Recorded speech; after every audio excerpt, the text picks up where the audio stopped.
Good afternoon, everyone, and welcome again to the Future Ready Education Summit.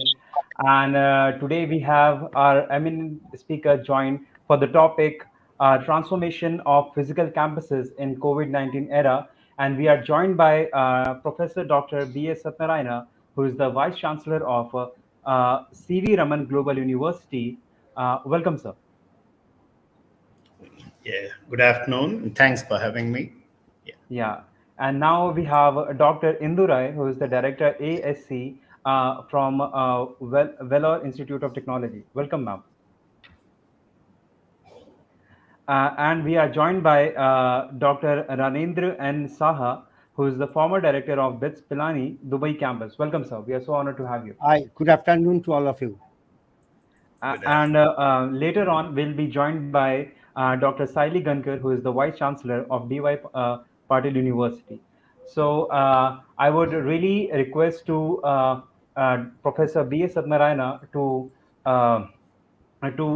moderate this session and go ahead with that. Forward to you, sir. Yeah, first of all, thank you, Mr. Shubham, for having us here. And it's my pleasure to have a privilege to interact with all the experts here, Professor Indu, Professor Saha, and also Professor Gankar and Professor Samanta will also be joining, I presume. But so it is my pleasure. And I think let us start off with the point of discussion. I mean, it's not a day too late for us to discuss about, this transformation of physical campuses post-COVID or during COVID, because we know that, the whole world today, we have close to, 1 in 4 child not getting opportunity to education on account of some or other disaster. The COVID-led activities have actually led, even for students in the case of being educated, whether in school or college, to lose out on education due to multiple issues. And therefore, as we now transform from the current system and adding 1 more billion children in the coming, let us say, 10 years of time, it is very critical that our systems in the age of digitization are fully ready for any eventuality, any type of problems that may come out of it. And therefore, this COVID has been a huge, wantingly or unwantingly, man-made or God-made disaster, we do not know, given us an opportunity to truly learn, understand, and leapfrog or get ready for the 21st century age of digitalization. And so I am very happy to say that I have Professor Ranendra Saha and Professor Indu here, and Professor Gankar will be joining us. So we hope to be discussing on how do we get our campuses ready, or what are the transformation that is happening in our campuses, or how have we dealt with, because without knowing these lessons and without drawing from the lesson, moving forward is very difficult. Just to add some more point as a background context to whatever I said a minute ago, we know that, education from the current 6 trillion is going to soon, in under 5 years, by 2025, be about 7.5 trillion. And for the 7.5 trillion, and where every other business from, if the whole world today, the GDP is about $82 trillion, the marketization is 88 trillion. Whereas education is the only sector where marketization has not happened. Everything is predominantly maybe subsidized or government delivered. So in this context, as we move on, as I said, to 1 more billion adding up, or an Indian contest from moving from 300 million current students to 600 million students, the need to be ready in a digital era and leverage the lessons of COVID is very critical. And so we hope to be in the next, 35 odd minutes discussing about 5 questions as to how did we deal during the COVID era. The questions that we want to be talking are, how has COVID pandemic affected the education activity? How have educational institutions redesigned their services? What are the multiple options of teaching that all of us opted for during this period? What were the major constraints, and how hard was it for faculty to transform? And how can we learn and enhance whole of this system, leveraging all that the technology can offer? And for example, for education industries today, 6 trillion industry, our whole investment in digitalization platforms or digital technologies hardly 3.5%, expected to go to 5%. So again, therefore, we are adequately, highly inadequate.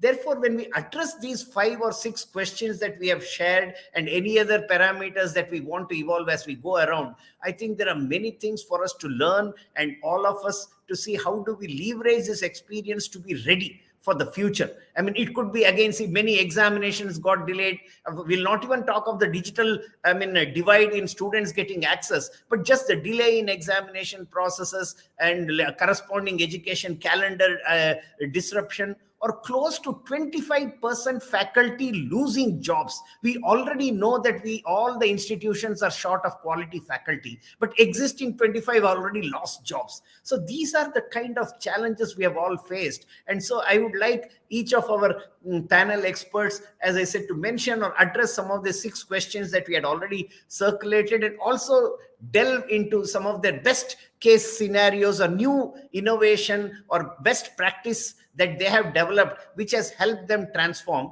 So I think let me start with, and I am happy to say that between, say, the 3 or 4 of us itself, I think we are covering over 150 years of experience, or at least close to 2 million children.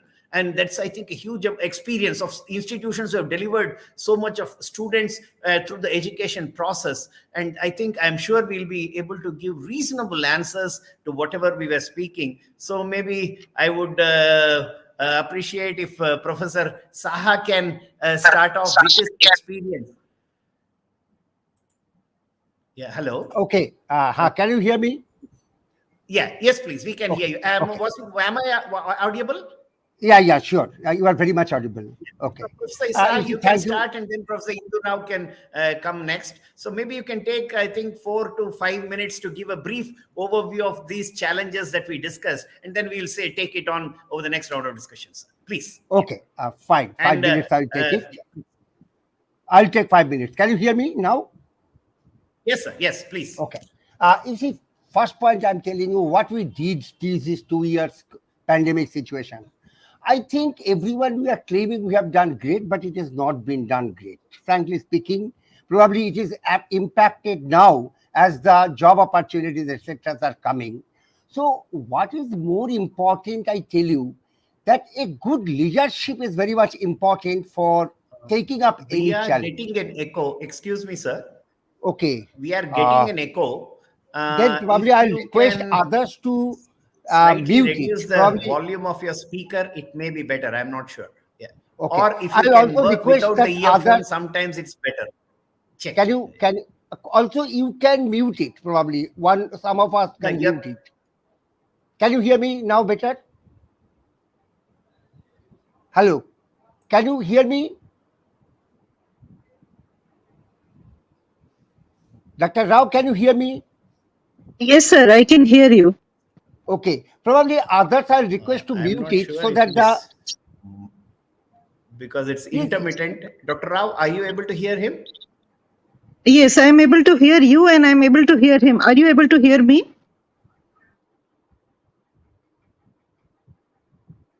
Okay, I am continuing as at least I hope audience also. You know, the foremost important part to have a good leadership, strong leaders, thinking mind. You see, because when any challenge comes, the leader has the responsibility to quickly cope up with the situation and think properly to take up the challenge and find out the solution. Now, what we found it in the COVID, that we were required to change quickly to the digital classroom system. Though we claim that we have done a fantastic job, but is the question, a self-assessment is required, that have we done it? If I change, as our present topic is changing the physical facilities to different, I think the foremost part is the human resource. Are our faculty equipped enough to take up the challenge? Are they having the ability quick to change themselves and adapt the technology? I think that is the first and foremost responsibility asked to prepare the faculty members so that they can handle any challenges like whatever faced last 2 years or any new challenges where the faculty will be able to quickly adapt the technology, modify the technology if required themselves, and make the digital classroom more effective and more useful for the learning of the students, not teaching by the teachers. Today's day, the learning is the important, teaching is not. Because many times we say, I am fantastic teaching, but no, teaching is not going to be the important. It has to be learning, that how much students are learning. Now, if I take up these challenges and prepare my campus, physical campus of a digital campus, a virtual campus, the foremost part is the practical aspects, how do you handle? Whether it is a technology, whether it is a health science, or even humanities also, it is important to create the virtual lab. It is important to create a remote lab, so that from wherever the students they are, they should be able to handle and do the practice by sitting at their home, by joining the remote laboratories. Was it only my network or everybody? I think I have been heard well by others. Probably yours is problem. Anyhow, I am continuing, Professor Rao. Shubham, you are able to hear? Dr. Rao, you are able to hear me? Yes, sir. Yes, sir. Okay. So I'm continuing that way. So what I'm telling is that virtual lab, remote lab, these are to be established strongly, so that in any eventuality, physical campus is not necessary. Students can join from anywhere. I can give the example what with Pilani we had, that remote lab, where a lab facility is created in one campus. Students from other campuses can join and do the experiment by using the technology there, and they can take the data and everything there. Another opportunity is a virtual lab, where they can learn better, even they are not coming to the physical campuses. I think at this moment, at this first point of my discussion, I am telling two important three things. One is transforming the faculty members to prepare well for the new challenges. They are not well prepared today, and that is the foremost part. Next is creating the facilities like virtual lab, remote lab, and other technology-based system where the students can learn from anywhere. And I tell you that this is a more important. Tomorrow, university is going to be expanded, not only physical, by virtual students, where a student may not be able to join IIT through JEE, but he can join a program through a virtual system in IIT and get the degree IIT by doing experiment and attending digital classes. I think at this moment I am stopping it here, so that other speakers also get opportunity to put their views. But yes, I'll be coming back again with my additional views and ideas. Thank you.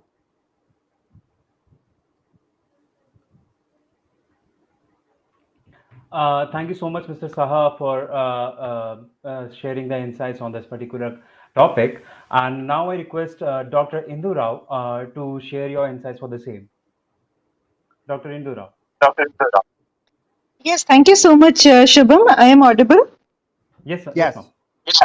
Yeah, it was very nicely you have picked up the topic, and it was very nice of Professor Satyanarayana to also pose those questions, which are very, very relevant. And I was very happy to listen to the inputs from Dr. Saha. Let me share with you what we experienced at VIT and what we have seen in the this change, historic times of pandemic, when suddenly everybody was faced with the reality that your physical infrastructure is had very little meaning, because nobody could walk into the physical campus. So it it was a shocker to everyone. And let me share with you something. I mean, I have almost 30 years of experience now, and I have taught and worked in different parts of the world. Back in 2006, I was teaching online and hybrid courses in the US. They were trying to bring this online revolution, and it was very slow even in the US. Yes, okay. But I was doing my PhD, and I was shunting between India and US, and that online way of working was very useful for me.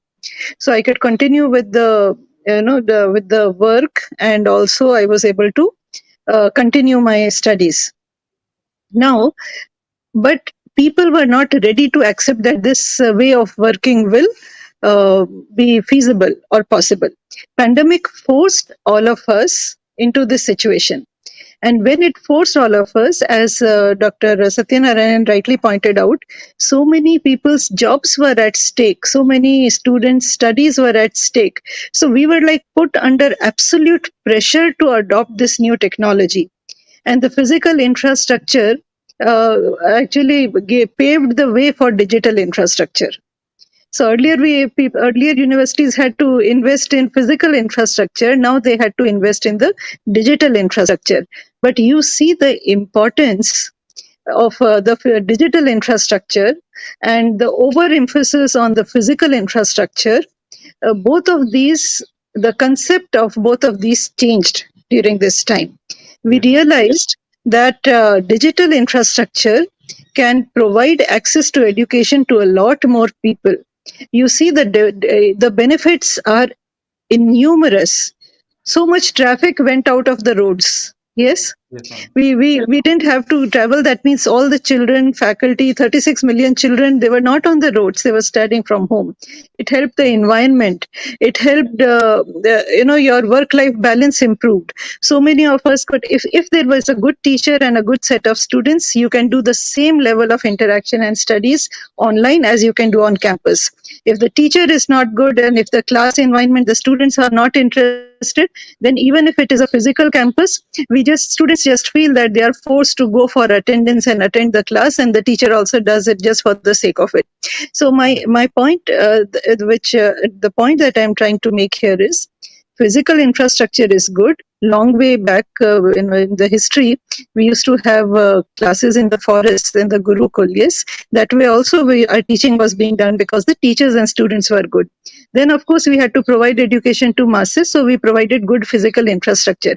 Having good physical infrastructure is good, but then it also had its limitation because of the huge costs that students have to incur in order to go there, to travel there, sometimes to far off cities, to stay in hostels, and then for the food and accommodation and the tuition fees. Digital infrastructure can reduce the cost. It can be more accessible to children across the different sections of society. In a particular lesson, since we are having this panel to share the lessons, I will share about one innovation that I personally did at VIT, because I joined VIT 3 or 4 months before the pandemic struck.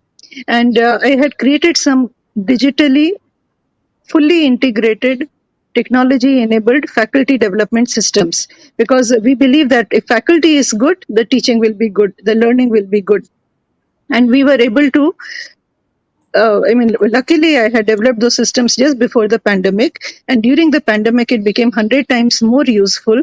So all our process of conducting the programs, getting resource persons from around the world, we had more than 25,000 faculty registrations through more than 200 faculty development programs, all online, and these were across the domains of teaching, learning, new technologies, industry interaction, health and well-being, behavioral, leadership, interpersonal skills. All kind of programs could be done for the development of faculty online in the pandemic, in the absence of physical infrastructure, but using the digital infrastructure. And this has paved way for a completely new mode of thinking and learning, and providing access to education for all sections of the society at a lower cost and at a faster speed. And the spread is much wider. So that is my lesson and sharing and my views on this physical infrastructure and the transformation. So, Dr. Sayalee Gankar, welcome. Yeah. Can you hear us? Thank you so much. Yeah. Good evening to all of you. Good evening, ma'am. How are you? I'm good, Dr. Indu. Thank you so much, Dr. Satyanarayana, sir, Honorable Vice-Chancellor, Dr. Saha. I'm so sorry to what has happened today. It was a monsoon reached here and it came in very thunderous. So that really created a little issue. So, yes. So can you give a quick overview of the efforts that your university was involved in how to see how you could transform during yeah. Thank you. COVID period? Thank you so much for this opportunity. Actually, the topic is 1 second. Why this noise is coming? I didn't understand. coming very badly, actually. I don't know. Can you hear me clearly? Yeah, Yeah, we yeah. can Now we very can much hear hear you. you, Yes, yes. but my suggestion to request the others to mute it so that probably the sound will not come. I'm keeping myself mute. Okay. So I think the everyone is talking about that how we can transform our educational campuses, right? So very rightly said, because I entered very late in the studio, but Dr. Indu was suggesting about the development of faculty, right? She was talking about, see, transformation can happen only when we human being decide, you know. If we talk about going back to the all our universities, right from your Nalanda to Ravindranath Tagore's the campuses, you will find that this profession was been looked as one of the noble profession, right? We never thought that this is a commercial activity and how can we convert into it. And I always believe that the role of teacher educational institution is creation of the future generation. And for that, and we are the backbone of it. After the parents, after the grandparents, teachers and educational institution leaders are the one who are changing the mindset of the tomorrow's generation. So best technology, best campuses, learning center of excellences, could be technology, could be library, could be books, all can happen. But the backbone, the spine of the whole activity is teacher. And if the teacher is committed to its profession, I think we can make wonders in this world. When I have visited many universities across the countries, across the international forums, I have seen that they are passionate. They are not getting tired, and they are real gurus, right? So I think when we're talking about this, so first focus I would like to give it to the faculty members. I would like to give it to the non-teaching staff, or we say that administration, which it has to be, again, has to be very strong to support the teaching community, right? So can we really work on this? Faculty development programs, trainers development programs, developing them as coach, developing them as mentors, developing them as future leaders, researchers, consultants. These new roles are coming up. But for that, that eagerness, urge to do something better every time in class, and that passion has to be there. Day before I was talking to the Kalinga University team, and they said that what innovation we can do it. I think innovation or transformation happens only when we do the introspection of our own activities. So first question comes back to ourselves, I think, and then I think we can do the transformation in a great way. Of course, digitalization, digital technology, use of the gadgets, use of videos, use of MOOCs, Swayam, AICT portals, UGC, National Education Policy, all is available, right? But then the thing is that how well are we ready to really implement those in a successful way? Multidisciplinary, interdisciplinary education, supporting it with the strong research is definitely required. But one thing which is very important, that the human connect, the teacher connect to the student is very important. How many faculties they recall the student name after 4 years? Can they recall their projects? Can they recall their presentations in campuses? Can they recall their own creative minds? Can they recall what student is? Are they real anchor of the student in the student's life? And I think that's the responsibility, because government, the leaders are taking massive amount of efforts to change management infrastructure they are providing. But at the end of the day, I think who is the transferring this education, who is inculcating those habits, who is imbibing those the values which are very important for future generation?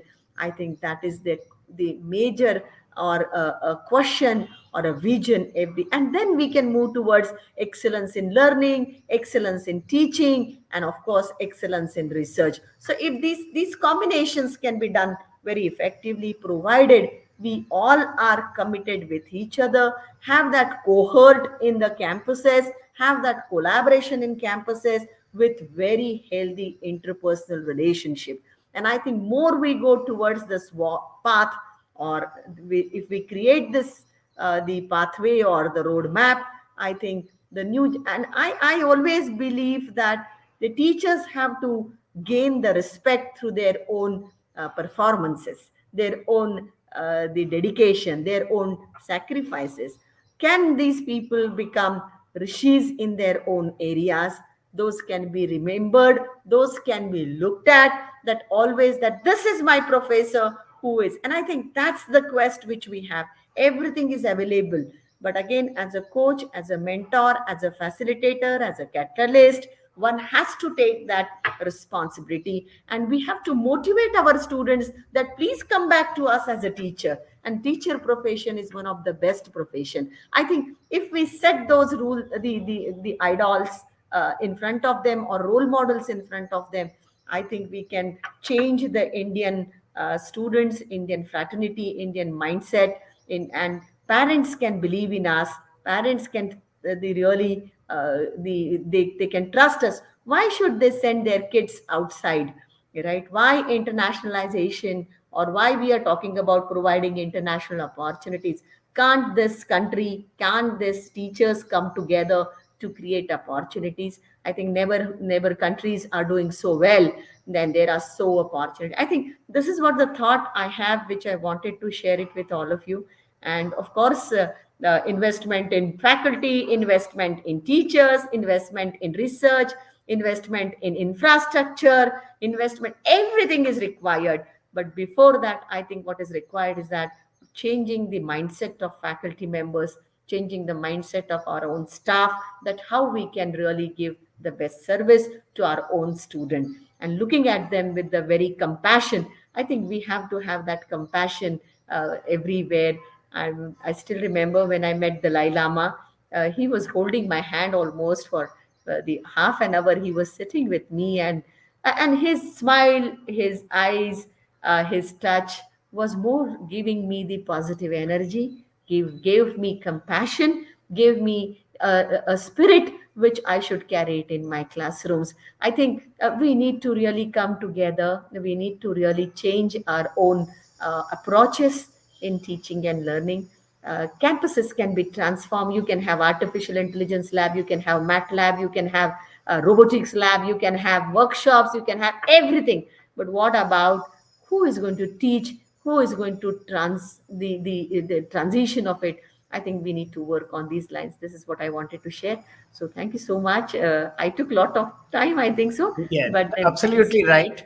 I think between all the three of you have already highlighted how whether it is the key need is, of course, leveraging a technology, but more importantly, empowering faculty, enabling them, whether it is content development, whether it is training and orientation for teaching, and as you also mentioned, I mean, making sure they're true mentors or facilitators in this learner-centric education domain, and we're having that with empathy, because we are moving, as we move towards the learner-centric domain, it is very critical that the student no more comes here just without passion, but he has to have the passion or the need to learn. Only then all we do can facilitate them.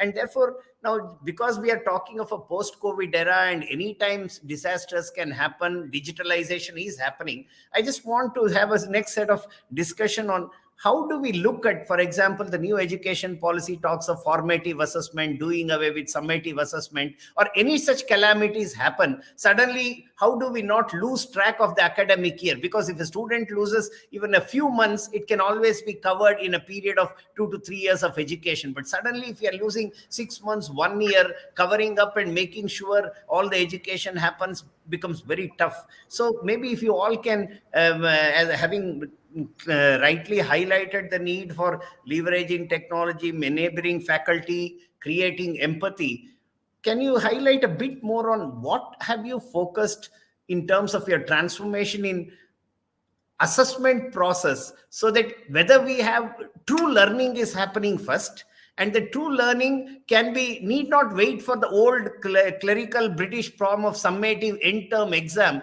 but the assessment happens then and there with project based activity, blended learning. If each of you can take a couple of minutes to highlight some special, best case study or innovation that you would have done to make sure that actual learning is being enabled, and how we have leveraged technology and the enabling that you have given to the teacher to make, say, new ways of learning or leveraging NEP to create more formative assessment, so that even if the system is disrupted, the class will not disrupt. Or even more importantly, as we all know, we are talking of digitalization, but there is a huge divide, because there are one set of people who have computers, network, everything. The other sides might have a laptop but may not have connection. Many of them are literally working with a mobile phone, but even then there are people who might not have access. They are looking for public access to even connect to that mobile phone, and then there is a next set who don't get access to anything. So in this way situation, how have you looked at continuous learning, continuous assessment, and also making sure breaks do not cause problems in education, so that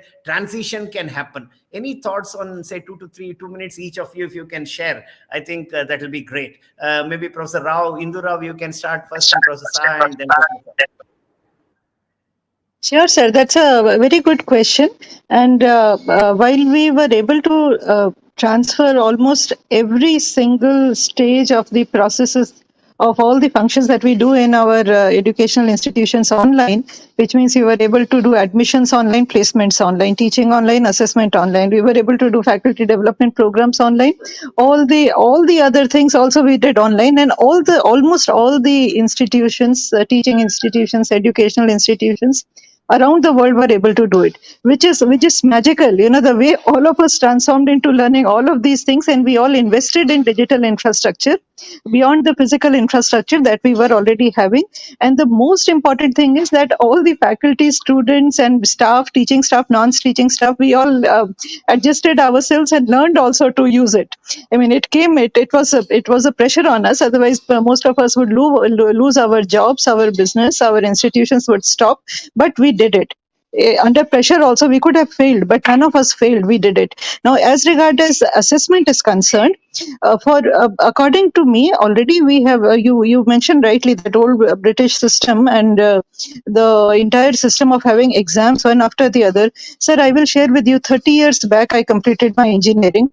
I used to have one exam at the end of the year. Then it became 2 semesters in a year. Then it became 3 semesters in a year. Then within each semester, it became 3 formative tests, then 1 midterm test, 1 end term test. I think from one end of the spectrum, we had reached to the other end of the spectrum. So it is not good to have just one exam at the end of the year also, but it is also not good to have, 25 to 30 exams during 1 year or times. Because what is happening is the entire time that should be focused on, like Sayalee ma'am also said, on building compassion, talking to each other, creating values, and so many other things. All of the people are only busy in creating exam papers and checking them and entering marks, and that is not the future. That is not the future. In fact, there should be a total disruption. What we did at VIT also, we developed these systems like Code Tantra, and so many agencies who sold their softwares to check the papers online. We were uploading all the answer sheets online, scanning them, and all the teachers from home were doing the checking. But what we did was exact replica of what we were doing on campus. We started doing online. I think in terms of for future, we should rethink how many tests and how many exams we have to do. It is okay to have formative assessment and not just summative assessment, but how much of formative assessment, and what is the outcome of it? Can we have just application based projects, or every time we keep asking some questions which are concept and theory oriented? So there are many things that need to be done. If there is some good way of doing assessment, if the teachers are good, they understand their subject, they understand the application of it, then the entire system of assessment and formative and summative should be left to the teacher and the students, and at the end of it they will learn something which they can apply in their life. That is where the assessment of summative and formative should move ahead, sir, according to me. Yeah. Can I go ahead? Professor Satyanarayana, you are not audible. You are not audible, Professor Satyanarayana. Just a second. Sorry. As Professor Rao already mentioned about how we need to come out of the old system, and they were looking at research-based, project-based activity and other forms of formative. So if you can especially highlight cases of if you had such experience, because you're again were in Dubai and you have the provision of both national and international combination facilitating there. So if you can highlight, that would be great, please. I missed your first point. Anyhow, you see, I have a little different thinking on this particular matter. Today, whatever Dr. Rao said, or most of the universities follow teaching and evaluation. I think it is not the correct. Today's requirement is a learning, only one term. What is the meaning of learning? Learning means how much students learn, not how much I have taught. After 50 minutes, I may have a satisfied, oh, fantastic lecture I have delivered, but the students have not learned. If I say learning, in my learning term, the assessment is included. I conduct a class, even I did it, though I was a director of the campus or vice-chancellor, I still teach the course. What I used to do it, 50 minutes class, I will teach 30-35 minutes. Then I'll ask a 3-4 marks question, a small question, 1 or 2 questions, what I taught in the class, and ask an application-oriented question, which they can use the class notes and they can write the answer. I take the answer paper with me, or it can be online, and do the evaluation. Students is not having a tension of end semester examination. Maybe a Pilani never says a end semester final exam anything. It says comprehensive exam. So this freedom is given to the teacher, whether he wants it everyday class, or he wants it once in a week, or 5 times in a. It is up to them. So some basic requirements are there. One cannot say only I'll be doing the end semester. If that is the thinking of the teacher, that no, my objective is to make the students learn, then assessment has to be inbuilt of that process, not a separate one. That is one thing. And now what I earlier, my first interactions, I told it, a strong leadership. I can say faculty has to be doing this, etc., etc. But faculty will ask the question, what I exactly do? If a strong leader is there, he has a clear vision. Say, for example, I mentioned a remote lab should be there, or a virtual lab can be created for students to do the practical from home. But then teacher, if I create that, I have to train my students. Now you learn how to operate the remote lab, how to operate the virtual lab, so that if you know very well, students can do it. Same thing, I think as a strong leader, they should be able to guide the students, teachers, that this is I am expecting from you. You have to follow this, then the real outcome is there. But whatever we discuss, I think one point which Professor Rao mentioned, I think we are missing many times, is the infrastructure across the country. It is not that every student having the access. Remote village someone is doing who doesn't have a good remote internet connection. I think also government is required to help in that matter. If that facility is available, I think then our effort can be really producing fruitful. Now about exam, last point is, we take a consolation, satisfaction. Oh, we did it online test, it was fantastic. Tell me, I'm not giving the state's name or anything. Many states now, students are demanding there should be only online exam, no offline, though the universities are forcing offline. Why? What is the reason? I think the answer lies there, that what happened to this online examination probably. And that's why many students are not recruited by the employer. I think technology required there also to ensure that a proper examination held, properly monitored, and application-oriented question, not the memory-based question where he will copy. If I give a problem, why this fan is rotating, suddenly it got a problem, what can be the possible reason? Student has to think. He will not get an answer from any book or any note. I think that is where the assessment has to be changed as a part of learning and part of board of application, and strong leaders is required to guide the faculty so that we get the proper outcome. Yes. Thank you. Yeah. Thank you, sir. Thank you. Professor Gankar, can you just show us any special highlights on unique ways of assessment that your university had especially leveraged or used to make sure to assess true learning is happening? Because I think our conventional exams, as already all our other professors have mentioned, whether it's Professor Rao and Professor Saha, have reasonably been ineffective. I mean, because otherwise we would have way ahead with our education system for the last 75 years. Any special thoughts on assessment, and especially enabling the teacher to do the right assessment? Because if we teach, as all of the teacher has to be the leader and has to have a clear thought and clarity on how they assess. Any thoughts on that, Professor Shali?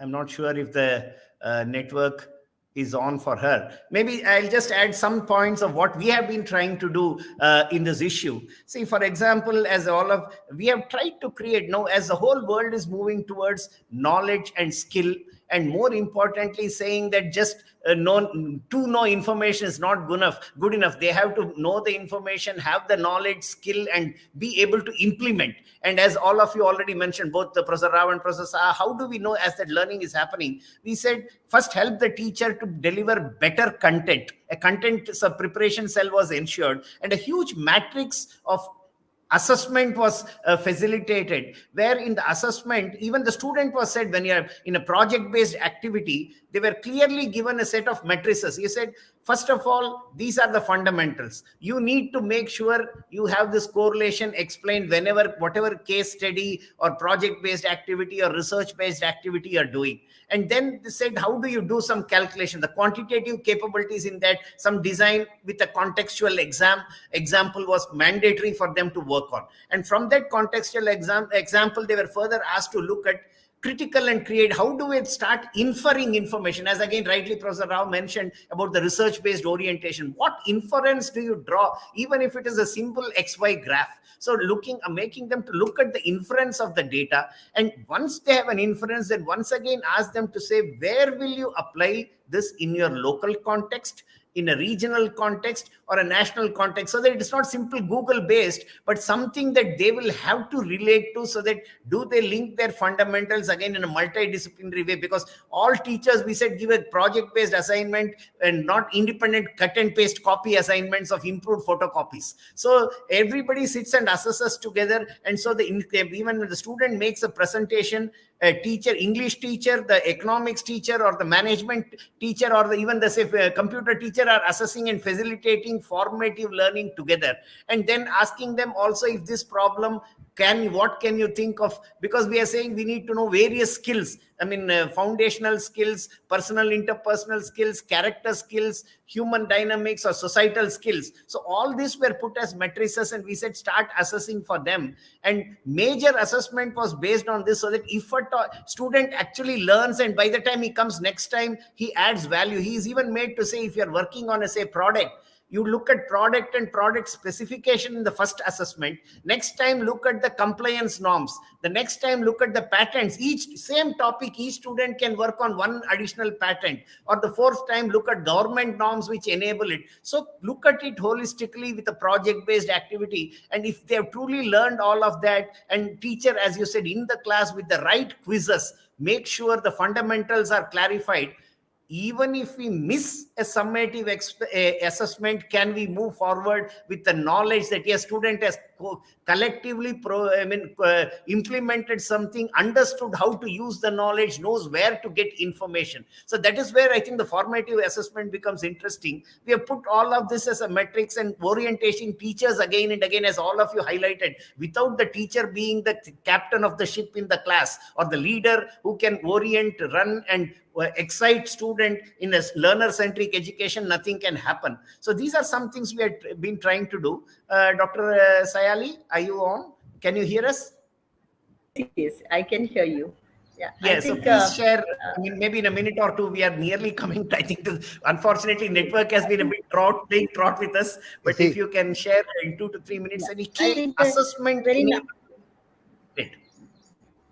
I think very nicely said by everyone. Already the guidelines in this regards, when we talk about referring National Board of Accreditation or NAC, or maybe QS ranking, when you look at it, they keep asking us lots of questions, right? So what is the outcome of education, and outcome of the subject, program structure, and how well are you connecting those with your course objectives or POs of the programs? I think if we implement those templates successfully, I think that will help us to do the assessment. I always prefer to have the continuous assessment. rather than having one time or end of the semester or end of the year assessment examination.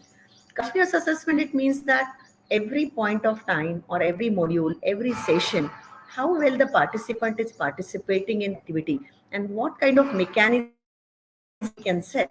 I've seen in Harvard Business School that they have a fixed arrangement of the class, right? They have a marks attendance for every class. They do the assessment. They ensure that the student is participating.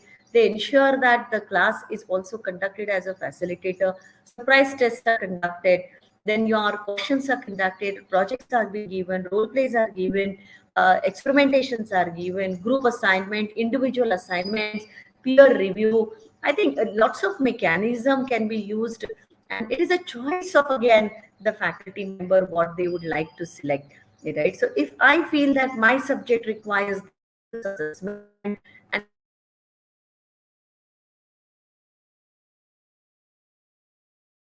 environment has to be done by so faculty will have the opportunity to assess the student and give them the feedback on time. What I have seen is that we give the feedback at the end of the semester through the result, right? So it should be ongoing process that, hey, you're doing good. Hey, you're not doing good, right? Which all of the areas are required to be improved. So this has to be a continuous process. We cannot say that one time assessment can help and gone are the days where you have only two examination.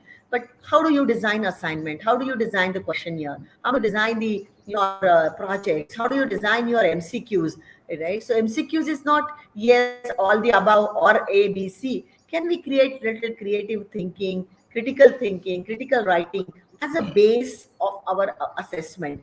And if it is there, I think then we can definitely ensure that through our from the assessment criteria, we can do that assessment very effectively. So thank you so much.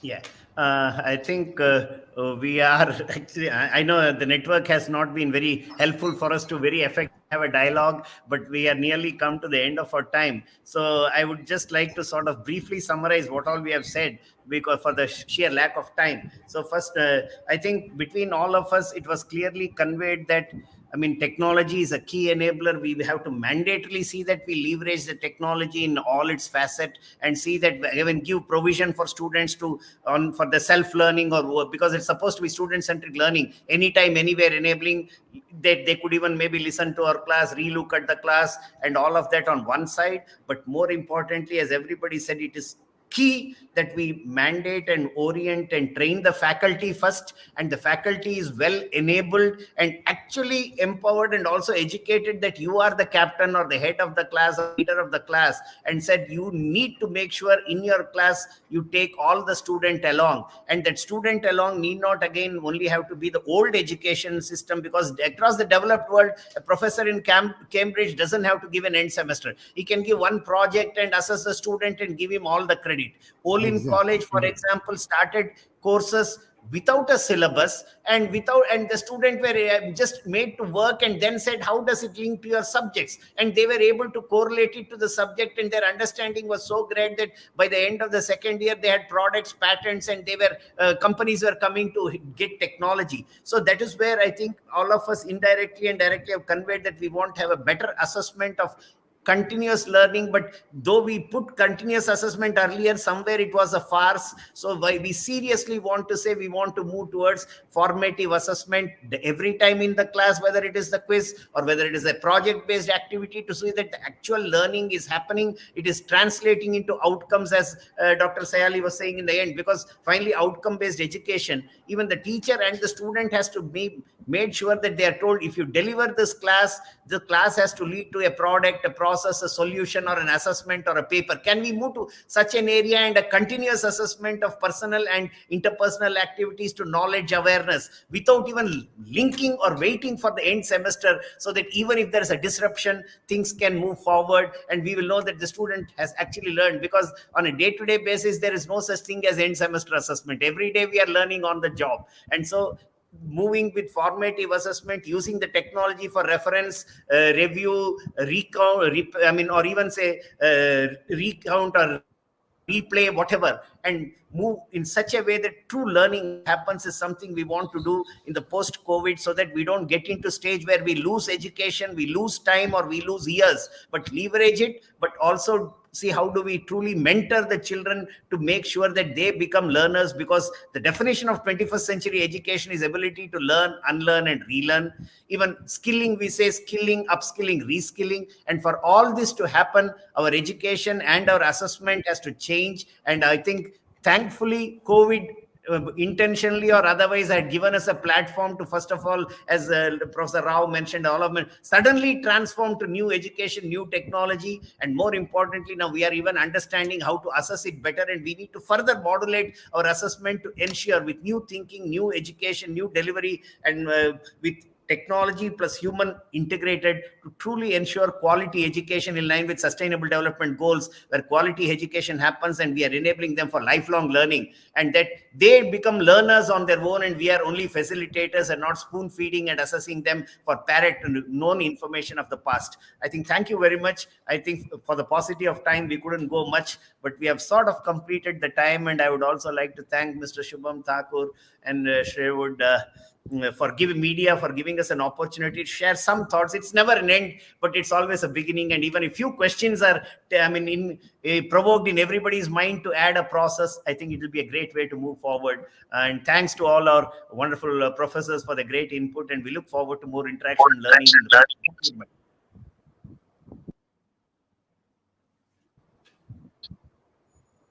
Unmute, Shubham, unmute.